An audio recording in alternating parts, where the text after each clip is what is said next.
여러분 안녕하세요. 오늘은 토마스 네일의 객체란 무엇인가에 대한 화상 강연이 있는 날입니다. 저는 오늘 사회를 맡은 이수영이라고 합니다.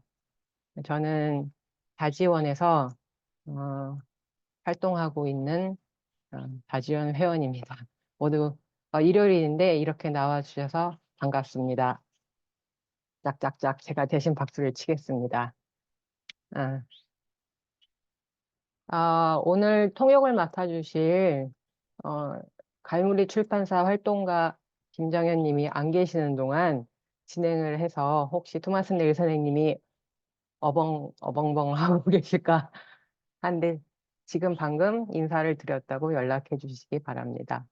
그렇다면 오늘은 11시부터 12시까지는 대담을 하고요. 10분간 잠깐 쉬었다가 그다음에 여러분들이 어, 궁금하신 점을 선생님과 직접 토론할 수 있는 시간을 갖고자 합니다.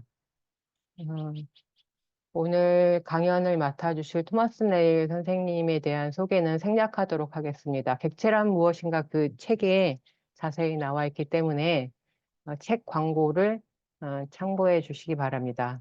그리고 책 소개는 오늘 강연에 도움이 많이 될 것 같아서 짧게 책 소개를 하는 것이 좋겠다고 생각해서 소개해 드리도록 하겠습니다. 아마 지금 여기 참여하신 분들은 갈무리 출판사에서 제공하고 있는 책 소개를 참고하시면 되겠습니다. 어, 읽을게요. 지식을 생산하는데 객체가 능동적인 역할을 수행한 것으로 이해된 적은 거의 없습니다. 토머스 네일은 객체 자체가 지식의 행위 주체가 되는 매우 새로운 이야기를 전하기 위해 객체론에 역사적으로 접근합니다. 이 책은 객체의 행위성과 이동성을 중시하는 서구 과학과 기술의 역사를 최초로 이야기합니다. 흔히 객체를 수동적이고 정적인 어떤 것으로 간주하는 생각에 맞서 토머스 네일은 양자론, 범주론, 혼돈이론, 신유물론, 사변적 실제론 등에 대한 세밀한 독해를 통해 객체가 이산적인 사물이 아니라 준안정한 과정이라고 주장합니다.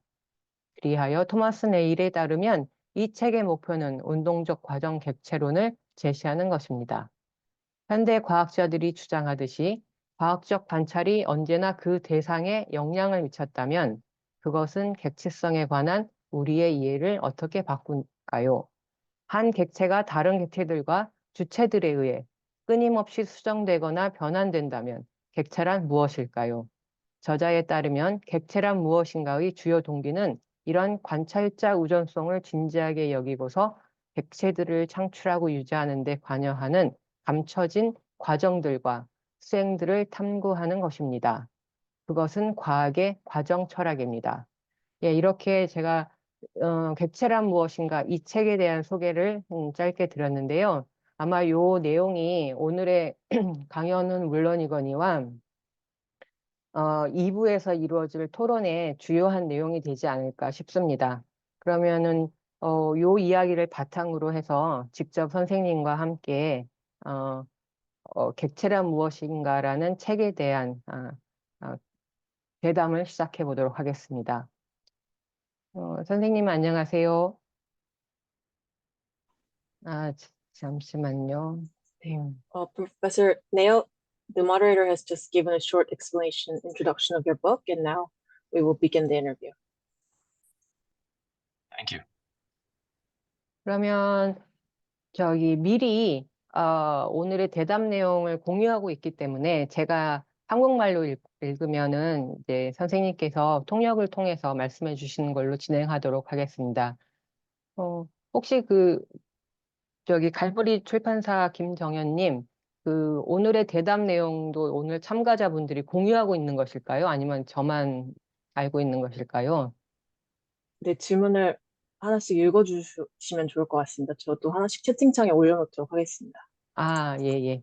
알겠습니다. 왜냐하면 내용이 좀, 이렇게 편안한 내용들은 아니어서 제가 이제 읽을 때, 잘 전달이 될까 염려가 되어서 눈으로 보는 것이 훨씬 이제 내용들이 정확하니까 어려운 내용들이라.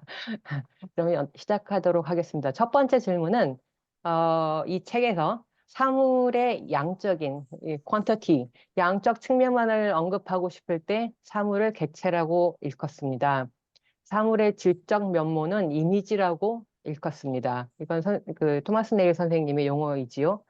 그렇다면 ANT, OO, 다른 신유물론에서 말하는 객체와 다른 것 같습니다. 어떻게 이렇게 어, 양적인 측면만을 사물, 오브젝트라고 이렇게 한정하는 것의 의미는 무엇입니까? 설명해 주세요. 첫 번째 어, 질문입니다. Okay, she's just read the first question. The Okay, interview thanks. part. Thank you, everybody. Thank you to Galmurray Press for publishing and translating Theory of the Object. I'm really honored. It's a very special occasion, and I really appreciate everybody who contributed questions afterwards. So thanks for taking the time to translate the book, to read the book and think about the book and ask really good questions. Yeah, I'm looking forward to it. So I'll answer the first question as I understand it. So and this is kind of a theme through some of the other questions, so maybe this will help answer some too. We don't have time to go through every theorist's ideas of objects, so I'll try to be short.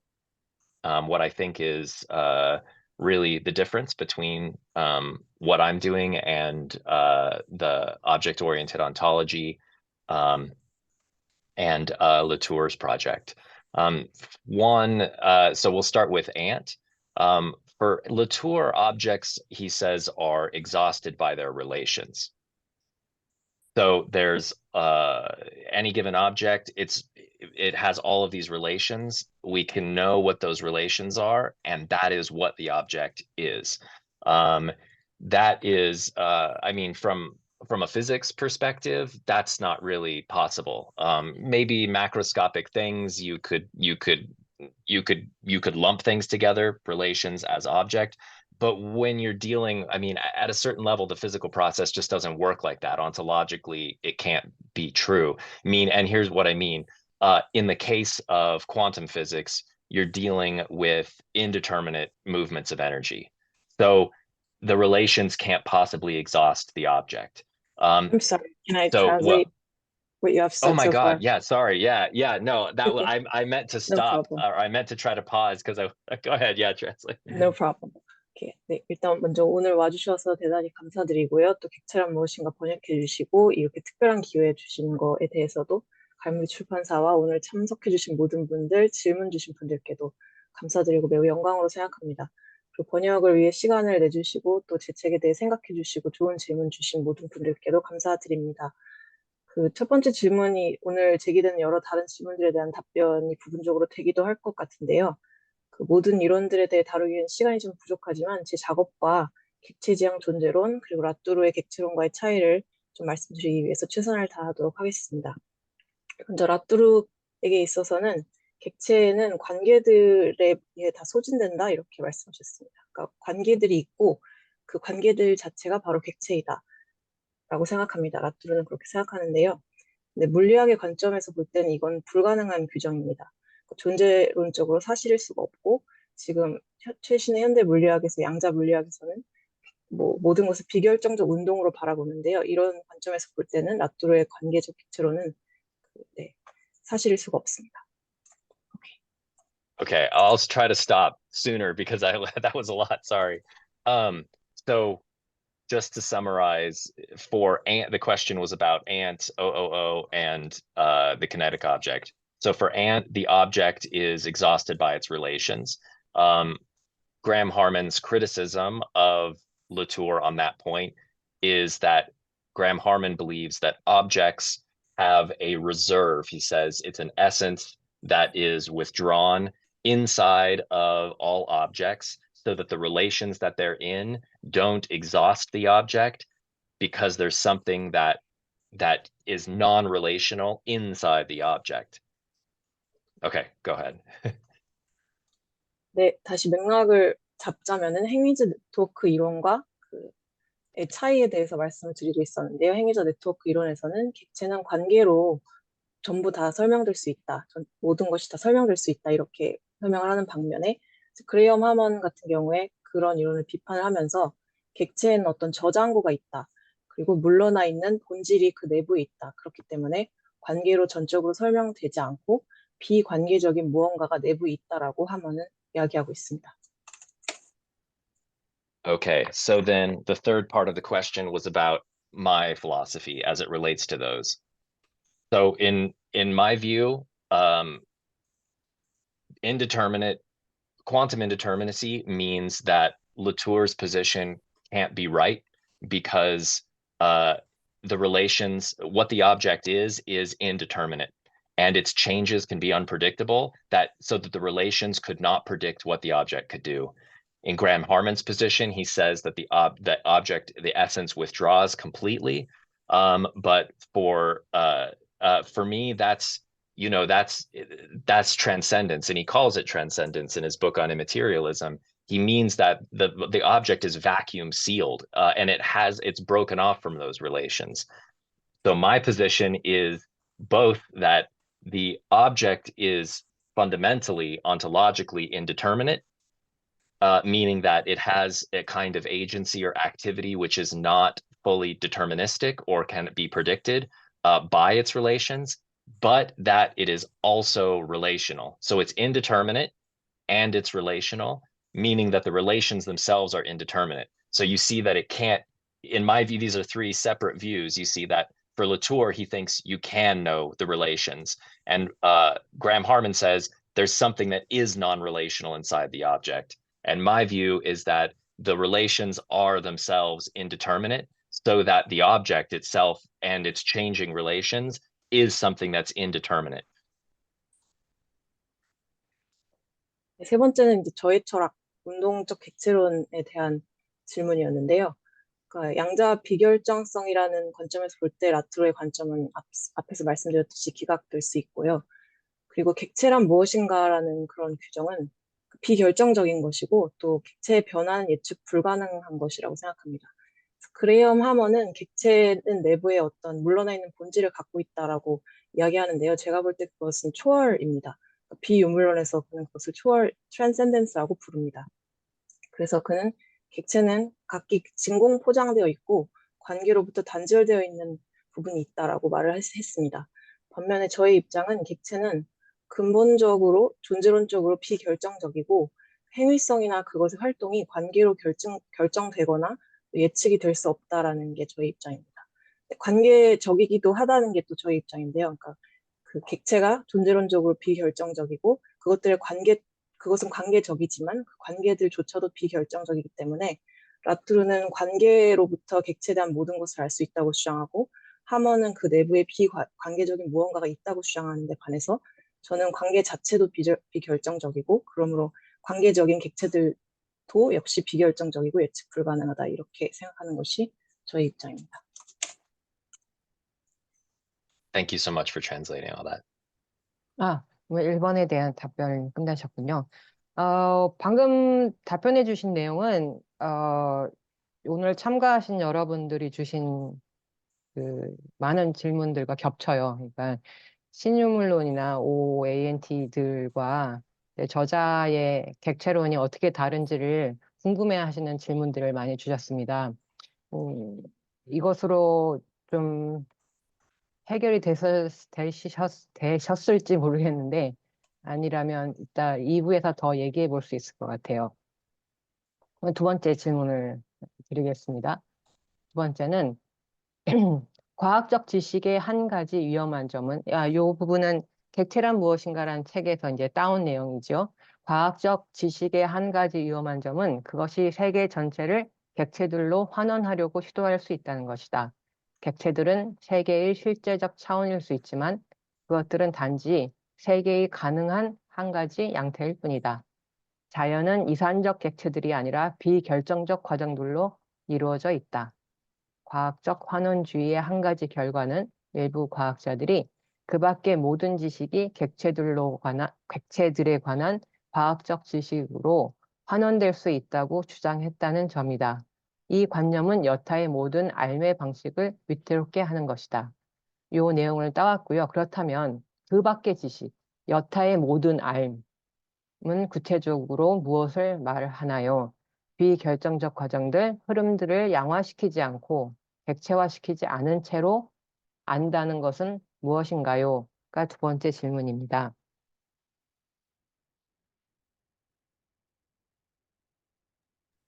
Okay, we'll Okay, go to the thank second you. question. Thank you. So as I understand this question, it's about the other ways of knowing in the world. And I can't list them all, but I'll just give some examples of different ways of knowing. One that are different than a reductionistic view, and by reduction I just mean um, a way of looking at the world that treats everything just with respect to um, their quantity. So you can look at the world as everything is quantity, and you can try to explain everything as just the effects of quantity at work, and everything else is kind of an illusion. And that's a version in that's a version that some people have espoused in modern science. Um, Other ways of knowing that are not that include ways of thinking about objects as one way to look at the world. Like you can look at the world as quantities, as sort of relatively differentiated groups, and then count them and types of quantity. But there's not just one type of object. I mean, because objects aren't ahistorical, they have a history. And so there's a history of how people relate to objects. And that's what the book is that I've written has tried to show, is that there really is a history. There's not just one kind of object, there's lots of kind of objects. So those are all different ways of knowing objects. There's not just one object. The other way is that, I mean, there are, there are not all cultures have to, I mean, even inside culture, there's art. Art is not necessarily about reducing everything to quantities. Art focuses on the qualities of things. And that's what that is, again, maybe a difference between how I'm thinking about objects. Objects are one way to look at the world. They're not the only way to look at the world. You can look at it from the perspective of qualities, and you can see this in other cultures, you know, have different ways of thinking about quantity. Not only is it historical, it's also anthropological. You don't have to quantify the world in the same way. I mean, maybe ordinal objects like first, second, third, maybe that's nearly universal. I don't know. But certainly there's different cultures and ways of not emphasizing quantity. So I don't think that there's a lot of different ways to quantify and treat quantification that are not this modern one, or even object. And there's no reason we have to treat the world as quantities or objects. Sorry, that was long. 제가 이야기로 이거는 알의 다른 방법들에 대한 질문인데요. 환원주의적 관점과는 다른 알의 방식들이 있습니다. 환원주의라고 할 때 제가 말하는 것은 세상을 모든 것을 예를 들면 양과 관련해서만 본다든지 이런 것을 환원주의라고 할 수 있겠습니다. 세상을 양으로 볼 수 있고 또 그렇게 설명할 수 있습니다. 모든 것은 다 양, 또 숫자의 효과로, 그리고 다른 것은 모두 환상이다. 이렇게 생각할 수 있고, 또 현대 과학에서 일부 사람들이 지지하는 입장, 이런 것입니다. 그리고 또 객체들 자체도 양으로 볼 수 있습니다. 어떤 양의 분화된 그룹들, 그런 양의 유형들로 객체들을 생각할 수 있는데, 제가 말씀드리고 싶은 것은 객체들은 몰역사적이지 않다는 것입니다. 사람들이 객체와 관계 맺는 방법이 굉장히 다양하고, 또 객체도 물론 역사를 갖고 있습니다. 그리고 객체를 보는 다양한 여러 방법들이 있습니다. 예를 들면 예술을 한번 생각해 보시면요. 예술은 모든 것을 양으로 환원하지 않습니다. 오히려 질에 집중을 합니다. 그래서 객체에 대해 제가 생각하는 방식은 이런 것들입니다. 이렇게 다양한 방식들이 있고, 또 질의 관점에서 볼 수 있고, 또 문화권에 따라서도 다르고, 그리고 역사적으로, 또 인류학적으로 다 되게 다양한 것들을 볼 수 있고, 그래서 세상을 반드시 양화해서 볼 필요는 없고, 뭐 예를 들어서 기수적인 객체, 첫째, 둘째, 셋째 같은 그런 것들은 거의 보편성을 띠고 있다고 봐도 좋겠지만은, 양을 강조하더라도 그것을 강조하는 다른 방법들, 근대적인 방법과 다른 것들도 있다. 네, 이렇게 말씀하셨습니다. 그럼 답변이 끝나신 거군요. 그렇다면 다음 질문하고 자연스럽게 연결되는 것 같아요. 그러니까 선생님께서는 객체를 이렇게 보시지만 그것은 언제나 역사적으로 달라질 수 있고, 이제 문화적으로 달라질 수도 있다. 객체가 무엇인가를 보는 것은, 이렇게 대답을 해주셔서 3번 질문은 이제 객체란 무엇인가에서 객체의 역사를, 어, 구심적 운동, 원심적 운동, 장력적 운동, 탄성적 운동. 이렇게 네 가지 패턴으로, 어, 기술하셨는데요. 서양사의 네 가지 지배적인 운동 패턴은 어, 그렇다면 다른 패턴도 있다는 얘기인가? 아니면 그러니까 다른 패턴들 서구적이지 않은 패턴이라든가 다른 문화권의 패턴이라든가 다른 역사에서 산출된 패턴이라든가 이런 것들과 어떤 영향을 서로 주고받았을까요? 가 세 번째 질문입니다. Okay, number 3. Thank you. I don't know. That's the short answer is I don't know if there are other kinds of patterns for sure. I can't find any, but I haven't studied everything everywhere in the world. There's a lot of anthropology that I would want to look at to be confidently saying these are the only patterns. I think the most honest answer is I don't know if there are other patterns, but I'm open to hearing if other people have found some or what they think about different patterns in different cultural sequences through human history. I will say that there is one more that's not quite a pattern, and that's what I call pedesis. It just means a kind of indeterminate relational movement. So the way that, but it doesn't necessarily form any stable pattern. So things can move in such a way that they don't produce a stable pattern. In fact, it's those movements from which stable patterns emerge, but which itself is not one of these four patterns. 네, 짧은 답을 드리자면 잘 모르겠다는 것입니다. 제가 모든 곳의 모든 문헌을 다 공부하지는 못했고, 또 아마 이 질문에 대해 답을 드리려면 인류학적 자료들을 굉장히 많이 보아야 할 것입니다. 그래서 여러분들께서 또 다른 분들께서 찾으신 게 있다면은 또 다른 문화권에 대해서 알려주시면 좋을 것 같습니다. 뭐 한 가지 더 추가할 수 있다면 페데이시스라고 하는 방행으로 번역되는 것 같습니다. 그것일 텐데요. 어떤 일종의 비결정적 관계적 운동입니다. 안정적인 패턴을 창출하지 않는 운동인데 거기서부터 안정적인 패턴이 나옵니다. 이 운동은 말씀하셨던 구심, 원심, 장력, 탄성과에 속하지 않는 다른 운동이라고 말씀드릴 수 있겠습니다.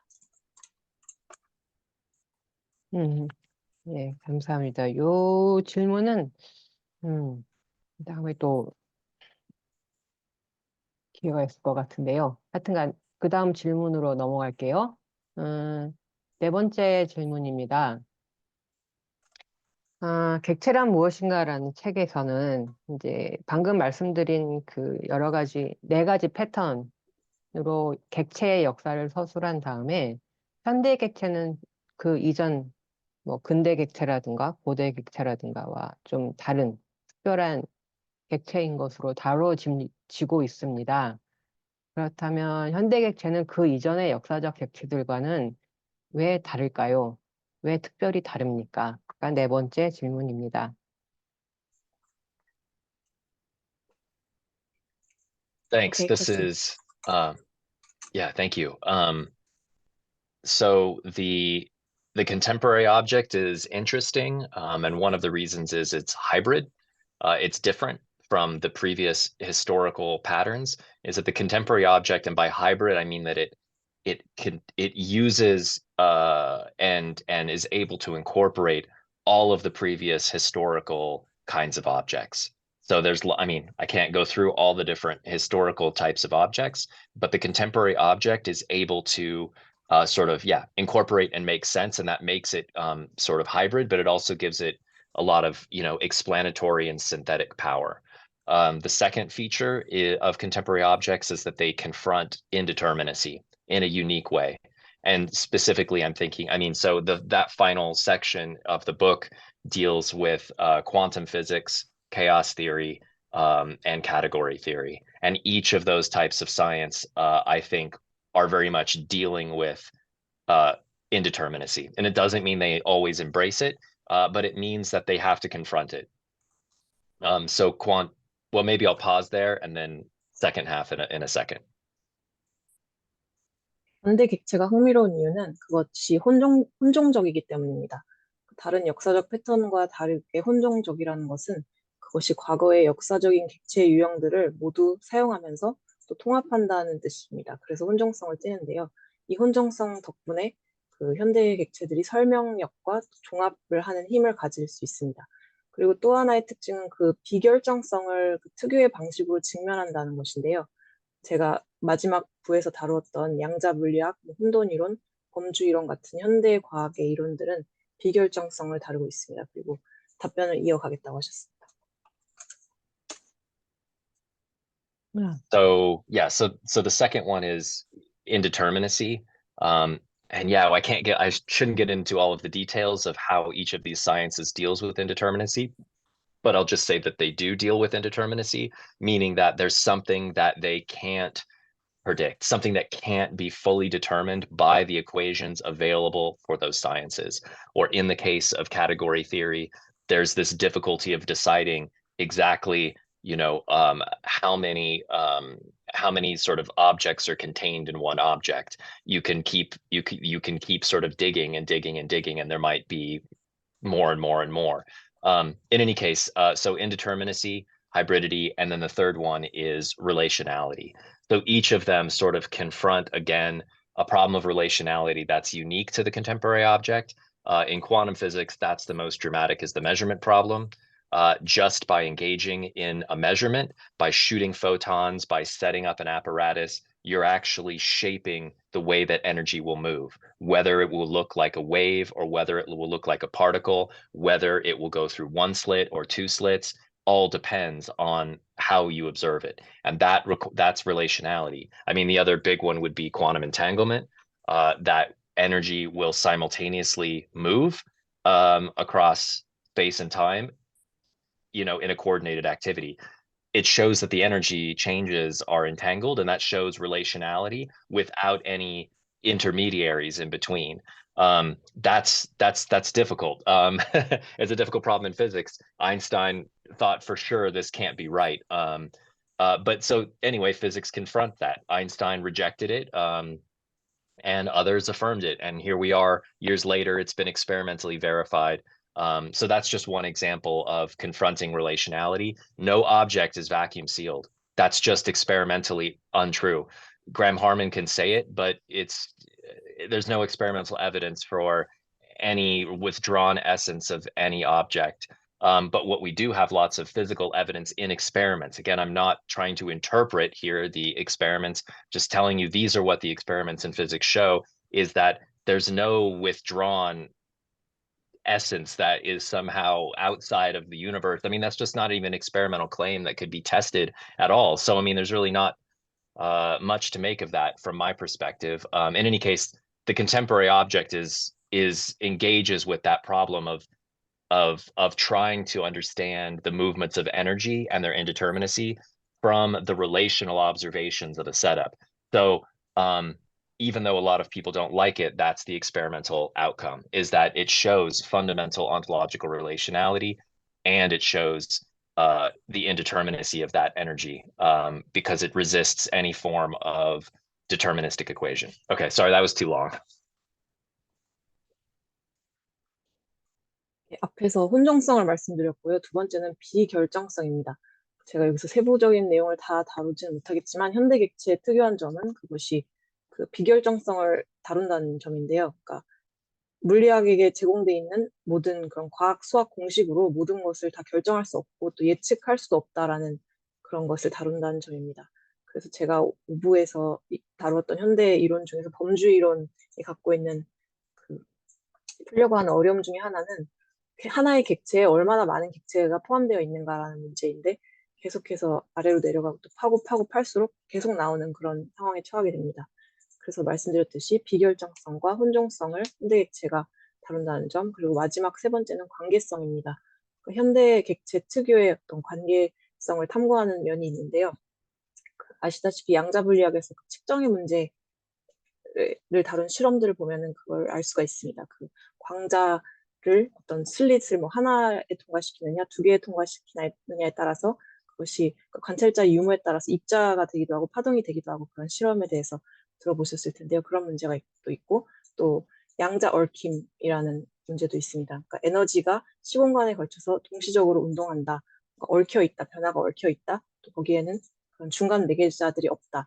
굉장히 어려운 문제인데요. 아인슈타인 같은 경우에 이런 일은 있을 수 없다고 생각했을 텐데, 그래서 거부했는데 그것을 다른 사람들이 검증을 했고, 뭐 이런 식으로 현대 과학이 관계성을 직면을 하면서 진공 포장된 객체 같은 건 없다는 것을 실험적으로 보여주고 있습니다. 그러니까 우주 밖에 물러나 있는 무언가가 있다라는 주장은 이런 식으로 경험적 근거가 없고, 네. 그래서 그 현대의 과학은 근본적인 존재론적 관계성을 갖고 있다, 객체가.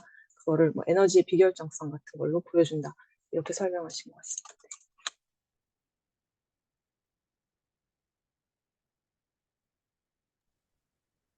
아, 끝났군요. 현대 객체는 그 이전의 객체와 다른 점이 혼종성, 비결정성, 관계성, 이 세 가지 특징을 갖고 있네요. 그리고 이제 좀 어려운 양자 물리학 뭐 이런 것들을 알아야 좀 쉽게 현대 객체의 특징에 다가갈 수 있을 것 같습니다. 음, 그럼 다음번 질문, 다섯 번째 질문으로 갈게요. 선생님의 객체 이론은 역사성과 운동적 조작자를 강조합니다. 관찰자는 객체들을 창출하고 유지하는 데 관여하며 서로가 서로를 공구성합니다. 이 책에서 고대 객체인 화폐, 이자, 과세 객체를 설명할 때 잉여 생산물의 권리를 갖는 지배계급에 대한 설명과 함께 이루어졌습니다. 지배계급은 객체를 수정하고 변환하는데 더 많은 영향력을 행사합니다. 그런데 현대 객체인 양자론, 범주론, 혼돈이론에서는 이런 계급적 운동의 개입을 설명할 수 있을까요? 양자론과 같은 현대 객체는 매우 보편적이고 중립적으로 보이기 때문입니다. 하지만 선생님이 주장하듯이 객체는 역사적이고 지역적인 안정성의 지식장에 관계됩니다. 현대 객체가 발명, 수정, 변환되는 지식장은 계급적이지 않을 수 없습니다. 이런 맥락에서 주로 서구 남성 백인 이성애자 관찰자가 과학적 객체의 생성에 얽혀 있다는 점이 객체 생성 과정에서 객체를 수정하고 변화하는데 어떤 영향력을 행사한다고 보십니까?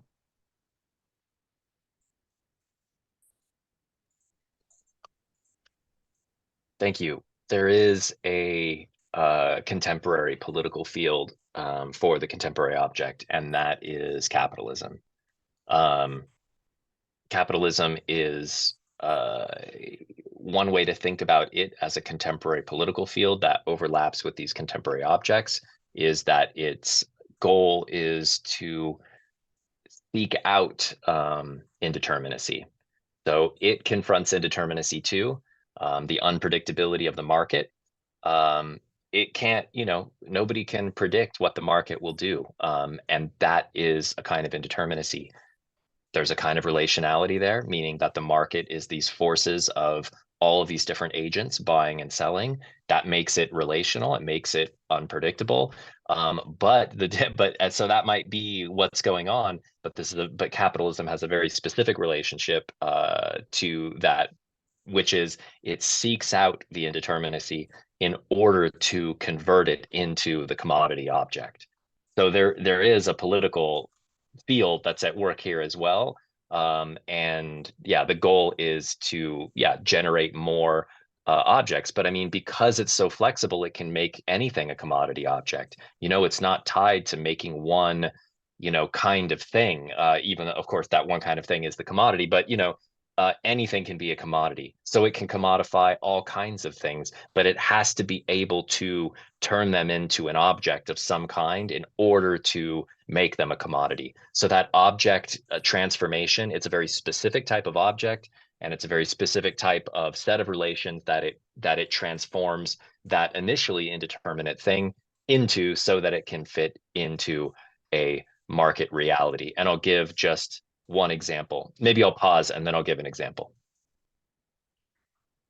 네, 현대 객체를 위한 현대의 정치적 장은 바로 자본주의입니다. 자본주의는 를 현대의 정치적 장으로 생각하는 하나의 방식은 그 비결정성과 그것의 관계를 보는 것인데요. 예를 들어서 시장 같은 경우를 보면은 예측 불가능합니다. 누구도 시장에서 어떤 일이 일어날지 예측할 수가 없습니다. 그런 식으로 그 자본주의가 비결정성과 만나고 또 관계성도 보면은 시장은 사고판 행위자들의 관계이기도 하기 때문에 그 안에는 관계성도 있습니다. 그러나 자본주의는 그 특유의 방식이 있는데요. 그 비결정성을 추구하는데 그 추구의 이유가 그것을 상품 객체로 만들려고 하는 것입니다. 그래서 자본주의라는 정치적 장이 작용을 하면서 더 많은 객체를 생성하는 것이 목표고, 그리고 그 유연성을 가지는데 모든 것을 상품 객체로 자본주의가 만들려고 합니다. 그래서 만들 수 있습니다. 그래서 모든 것이 상품이 되고 모든 것이 상품화됩니다. 그래서 자본주의는 이 상품을 만들기 위해서 무엇이든 객체로 만들어야 하고요. 그것을 상품이라는 객체로 변형하는 과정에는 구체적인 관계 집합들이 관여되어 있습니다. 네, 이어서 시장에 대해서 계속 말씀하시겠다고 합니다. Okay, so one example is quantum computing. That there's a lot. I mean, I know that doesn't sound like a political example, but it is a political example because millions of dollars right now are going into funding research for quantum computing, which you can bet is the whole purpose of that is to make money. That's who's funding these are capitalist corporations. They're invested in, and there's a limit at which how small processors can get before the processors are so small that the indeterminate movements of quantum movements of electrons and photons that are moving across transistors or through transistors become they'll just tunnel right through the transistor walls if the walls are thin enough, and that produces errors. So there's a limitation, but they're up against they're up against quantum indeterminacy. Quantum computing relies on getting, sort of straightening out a certain degree of background noise. And that's just the noise of electrons moving through a material generates a certain amount of indeterminacy that so far no one's been able to solve that or predict it. They're trying to find ways around it. My point is that's an example of sort of pushing and seeking out that indeterminacy in order to harness it into a binary system of ones and zeros and transistors in order to compute faster for digital capitalism. Yeah, but there's a million other examples I could give. That was probably the most nerdy one I could give, so I'll just end there. 하나 예를 드리자면은 그 퀀텀 컴퓨팅입니다. 네, 양자 컴퓨팅입니다. 그것이 정치적 예처럼 들리지 않겠지만 사실 그 퀀텀 컴퓨팅에 수백만 달러의 돈이 들어가고 있고 자본의 엄청난 투자가 이루어지고 있습니다. 그래서 그 개발을 하는 과정에 있어서 어떤 프로세서가 얼마나 작아야 하는지에 대한 이런 기준들이 있고 이 전자의 비결정적인 움직임을 해결해야 되는 문제가 있습니다. 그래서 그것이 어떤 속도로 트랜지스터를 통과하느냐, 그리고 그것이 얼마나 얇으냐, 뭐 이런 거에 따라서 문제들이 있고, 그 다음에 거기서 이제 개발한 사람들이, 거기 투자한 사람들이 양자의 비결정성과 또 만나게 된다고 하셨습니다. 그리고 배경 소음이라는 것이 있는데, 전자가 물질을 관통하면서 소음이 나는데, 그 문제를 아직 해결을 하지 못하고 있고, 그것이 비결정성 때문인데, 이 비결정성을 이원, 영일 체제, 양자 컴퓨팅에 맞는 그런 체제로 바꿔내기 위해서, 객체로 만들어내기 위해서, 노력이 이루어지고 있고 또 자본주의가 노력하고 있는 그런 예로서 양자 컴퓨팅을 말씀드렸습니다. 예, 감사합니다. 매우 중립적으로 보이지만 사실은 강력하게 현대적 그 지식의 장하고 그러니까 자본주의적 지식의 장하고 많이 얽혀 있군요. 그걸 확인할 수 있었고요. 6번 방금 제가 몇 번을 했죠? 6번을 할 차례군요. 방금 한 설명하고 6번, 그러니까 지금 드리려는 질문은 매우 연결이 강하게 되어 있어서 겹칠 수도 있을 것 같아요. 한번 읽어볼게요. 세계는 영원한 유동 상태이고 바로 이 물질과 에너지의 요동 속에서 창발하는 과정이 객체의 토대라는 선생님의 주장은 현대 물리학의 놀라운 발견에 기대고 있습니다. 현대 과학인 카오스 이론, 양자 물리학 등은 비결정성, 유동성, 운동성을 강조합니다. 그런데 아이러니하게도 지금 우리가 살고 있는 시대는 그 어느 때보다도 사물의 운동이나 과정, 변화, 흐름을 비가시화시키고 단절시켜 결과적으로 범람하는 객체들로 둘러싸인 것처럼 보이게 합니다. 이 모순은 어디서 기인한다고 생각하십니까? Thank you. Uh, I don't believe in contradictions. From my philosophical perspective, there aren't really contradictions. There's really just different paths. There's different patterns, but none of them are contradictions in any logical sense. That said, I get the question.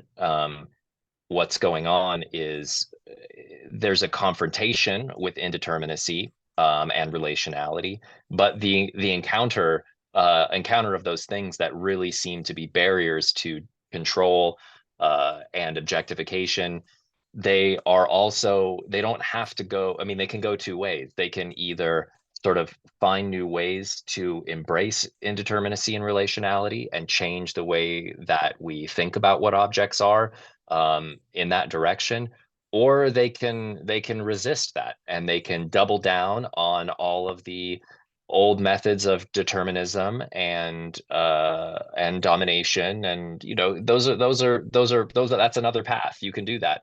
And I mean, this is, there's lots of political parallels. Climate change, it's a political split. You can either see this as a moment that we need to, like, oh, we need to change everything we thought about the world and civilization and human progress, or you can see this as, you can deny that climate change is happening. You can say, oh, it's just totally a natural thing, it'll go away.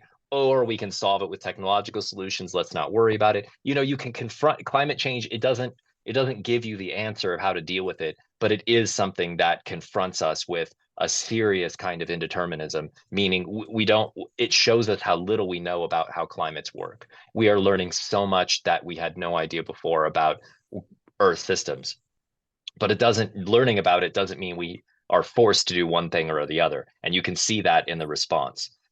Left, responses, right responses, they're really different. And in many ways, you would think that something like global climate change and global migration might produce a change in how people thought about the global human community.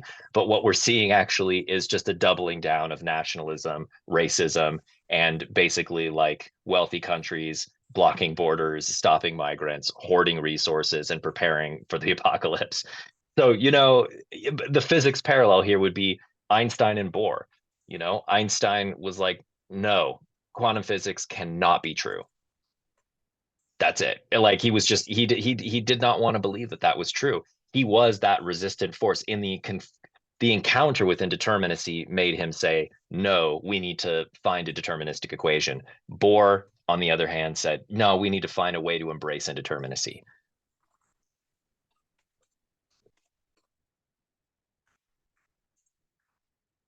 저는 모순이라는 게 있다고 생각하진 않습니다. 경로나 패턴들이 있을 뿐 논리적으로 모순이라는 건 없다고 생각하는데요. 그러니까 비결정성과 관계성하고 마주칠 때 그 마주침을 대면하는 여러 방식이 있을 수 있겠습니다. 그래서 그거를 포용하려고 할 수도 있고 또는 거기에 저항할 수도 있습니다. 그래서 낡은 결정론적 방법들을 다시 가져와서, 낡은 지배 방법들을 가져와서 택하는 경로가 있을 수 있겠고요. 예를 들어서 기후변화 같은 걸 예로 들어보면요. 거기에 정치적인 균열이 있는 거를 볼 수 있습니다. 어떤 사람들은 이제 우리가 살아왔던 생각하는 방식 모든 걸 다 바꿔야 돼 라고 이야기한 사람들이 있고요. 또는 그 기후변화라는 건 없는 거야, 자연적인 거고, 부인하는 사람들이 있습니다. 또는 뭐 기술적인 해법이 있을 거니까 걱정을 안 해도 된다, 이렇게 생각하는 사람들도 있겠습니다. 그러니까 우리가 어떤 문제에 대면을 했을 때 그 문제 자체가, 그 비결정성 자체가 그것을 다룰 해법을 자동으로 주진 않습니다. 지금 기후변화에 대해서 우리는 지금 직면하면서 기후에 대해서 우리가 정말 몰랐다라는 거, 그래서 지구의 시스템에 대해서 몰랐던 것을 많이 배우고 있지만 그것이 어떤 행동을 자동으로 하는 것은 아닙니다. 대응들이 매우 다양하게 다르게 도출되고 있습니다. 지구적인 기후변화, 또 수많은 기후 난민 이런 현상 앞에서 지구 공동체가 어떤 한 목소리를 낸다거나 변화를 향해서 같이 갈 거다라고 예상을 했었을지 몰라도 실제로 일어나고 있는 일은 여러 국가들에서 민족주의나 국가주의나 인종주의 같은 것이 강화되고 또 장벽이 점점 더 높아지고 이민들을 막고 이런 현상들이 일어나고 있습니다. 물리학에서 보자면 아인슈타인과 보어의 예를 떠올릴 수 있겠는데요. 그 양자 물리학 같은 경우에 아인슈타인은 그런 것은 진실일 수가 없다라고 하면서 저항하는 쪽을 택했었습니다. 그리고 우리는 결정론적인 공식을 반드시 찾아야 해 이렇게 생각했던 사람이고 그 비결정성을 어떻게든 포용하려고 했던 사람이 보어라고 할 수 있겠습니다. 네, 감사합니다. 오늘 참가하시는 분들께서도 이제 지금 지금 우리가 살고 있는 이 시대에 벌어지는 많은 그 기후변화라든가 전쟁 등이 이런 공부를 하는 것과 어떤 연관을 가질 수 있을까에 대해서 질문하신 분들이 많았어요. 거기에 대해서 그러니까, 어, 토론 시간에 더 얘기를 할 수 있을 것 같아서 좋습니다. 그건 이제 마지막 질문이 되겠는데요. 7번입니다. 결정론, 인가율, 무작위성, 그리고 확률에 대한 형이상학적 믿음은 과학의 창조적 노력에 불필요하고 잠재적으로 위험하다.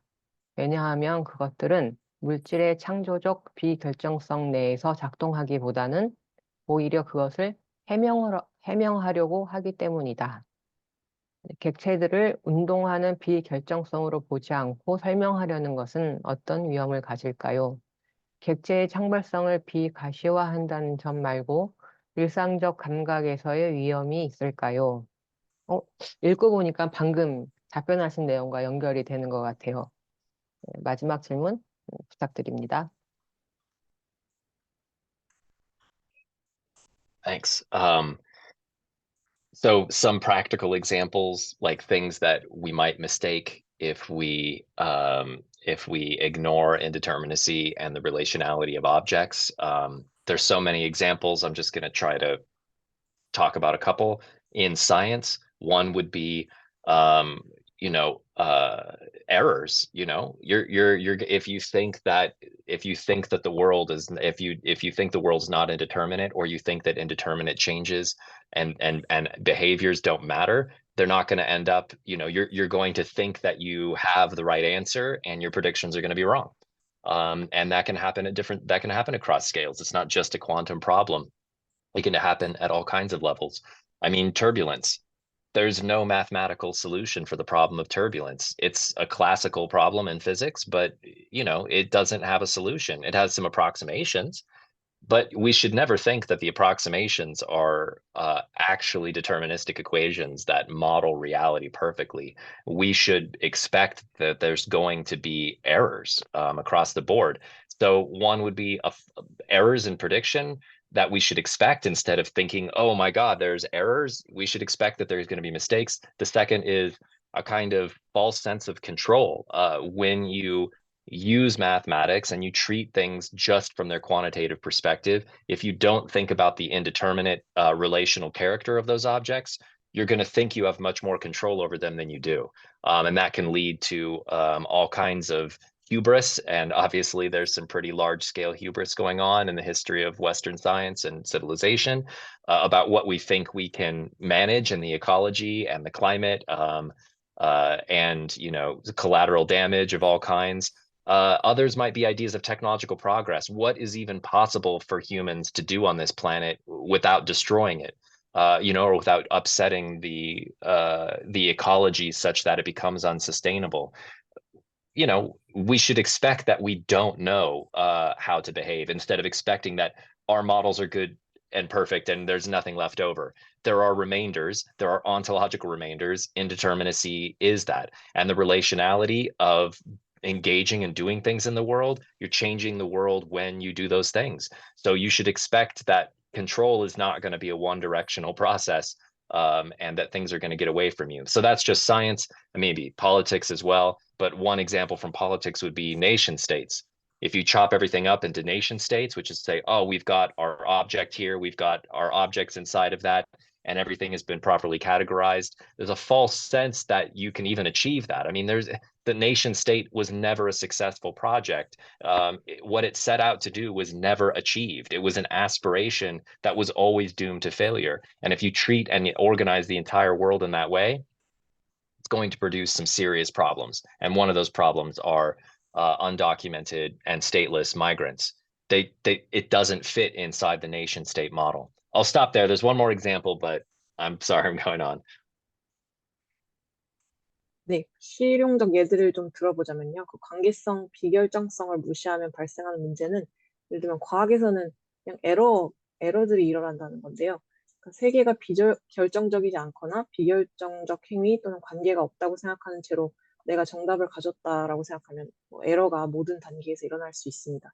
예를 들어서 털뷰런스라고 하는 그 물리학의 오래된 문제가 있는데 그런 것들도 네, 그 비결정성과 관계성을 고려하지 않으면 잘못된 결과를 낼 수밖에 없습니다.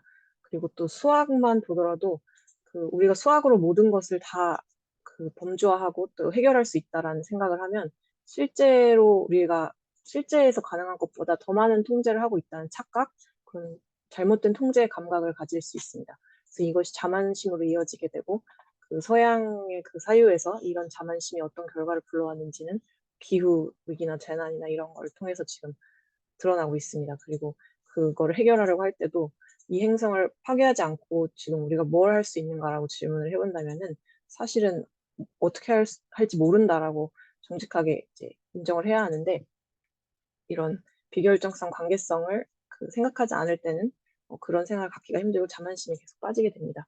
그래서 항상 우리가 통제를 과학이나 수학 같은 어떤 명료한 것을 가지고 통제를 한다고 생각할 때도 통제가 항상 일방향적일 수는 없다라는 것을 생각해야 한다고 봅니다. 또 정치에서의 예를 찾아보자면은 국민국가를 예로 들 수 있겠는데요. 그 모든 것을 국민국가로 다 자르면 그 안에서 특정한 유형끼리 객체들끼리 나누고 범주화를 완벽하게 할 수 있다. 이런 것이 달성 가능하다라고 생각을 한 사람이 있다면 사실 국민국가는 지금까지 역사적으로 한 번도 성공한 기획이었던 적이 없습니다. 열망이었고 언제나 실패할 수밖에 없었습니다. 그러니까 세계를 그렇게 조각하고 범주화하려고 하면은 그것이 안 된다는 걸 보여주는 예들은 뭐 미등록 난민이나 국가 없는 이주자들 이런 사람들이 바로 그 실패를 보여주는 예라고 할 수 있겠습니다. 계속 답한다고 Last 하셨어요. example. Oh, thank you. Thank you. Last example is aesthetics in art. If you think that there's different relationship you can have with art, one is that you can sort of impress form onto matter and have fantasies and expectations that you'll be able to force that matter to look like a certain form, and that matter will resist you. And to think that there's nothing indeterminate in the way that the matter responds to you is inevitably going to lead to some maybe technical errors in even trying to make matter do and look like you want it to look. But the other is sort of a missed opportunity to really see how the matter that you're working with as an artist pushes back and wants to move and break or crumble or spread, and like what the forms that it wants to take. If you don't listen to that, it's going to be a sort of one-way struggle with lots of frustrations and possibly missed opportunity to let the material work on its own and treat it as an artist as well. 마지막 예를 들고 싶은 것은 미학입니다. 그러니까 예술에서 다른 관계들이 없다고 생각하면은 그 형태를 어떤 특정한 물질에 부과할 때 그 물질이 저항하는 거를 보지 못하게 됩니다. 그 물질이 우리가 부과하는 형태대로 다 움직여 줄 것이라는 그런 생각을 할 때 말입니다. 그래서 그 물질의 반응에 비결정성이 없다는 그런 생각을 가진 사람은 첫 번째로는 기술적인 문제들에 봉착하게 될 것이고, 그리고 그 물질 자체가 어떻게 저항하고 그 물질이 움직이고 싶어하는 방향이 어딘지 그것이 부수고 확산되고 취하고 싶은 형태가 무엇인지를 보지 못하게 됩니다. 그래서 결국은 그 예술가가 비결정성을 인정하지 않는 예술가가 물질과 벌이는 일방향의 많은 짜증을 동반한 싸움이 될 수밖에 없게 됩니다.